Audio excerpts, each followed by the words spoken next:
नमस्कार डी अर्थजागृतीमध्ये आपण जाणून घेणार आहोत सुप्रसिद्ध प्रेरणादायी वक्ते, उद्योजक आणि छायाचित्रकार संदीप माहेश्वरी यांच्याबद्दलची थोडक्यात माहिती।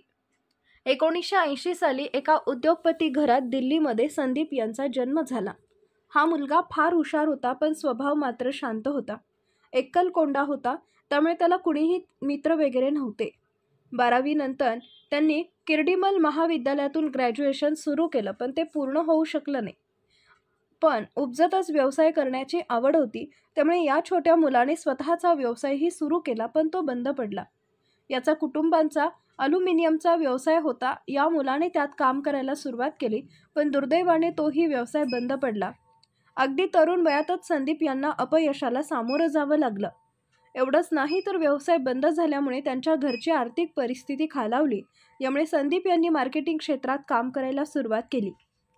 अशा प्रकारे अपयशाने खचून न जाता संदीप यांनी घराची जबाबदारी स्वीकारली आणि ते काम करत होते। याच काळात त्यांनी मॉडेलिंग करायला सुरुवात केली। काही काळ मॉडेलिंग केले, त्यानंतर त्यांनी फोटोग्राफी सुरू केली। सुरुवातीला फ्रीलान्सर म्हणून काम केले, नंतर स्वतःची कंपनी सुरू केली। या कंपनीत ते मॉडेल्सचे पोर्टफोलिओ बनवून द्यायचे। हे काम सुरू होते त्याच काळात 2002 मध्ये त्यांनी दुसरी कंपनी सुरू केली, पण ती डब्यात गेली। यानंतर त्यांनी एक पुस्तकही लिहिलं आणि कन्सल्टन्सी फर्म उघडली, नंतर तिलाही टाळे लावावे लागले। 2006 मध्ये त्यांनी इमेज बाजारची स्थापना केली। ही कंपनी मात्र खूप यशस्वी झाली आणि आज ती भारतीयांचे छायाचित्राचे सर्वात मोठं केंद्र आहे। यानंतर संदीप यांनी आपले यूट्यूब चॅनल सुरू करून लोकांना प्रेरणा देण्यास सुरुवात केली आणि आता ते इमेज बाजार नावाच्या वेबसाईटचे CEO आहेत। तर त्यांच्या यूट्यूब चॅनलचे सध्या कोट्यवधी सदस्य आहेत। तर असे आहेत संदीप माहेश्वरी।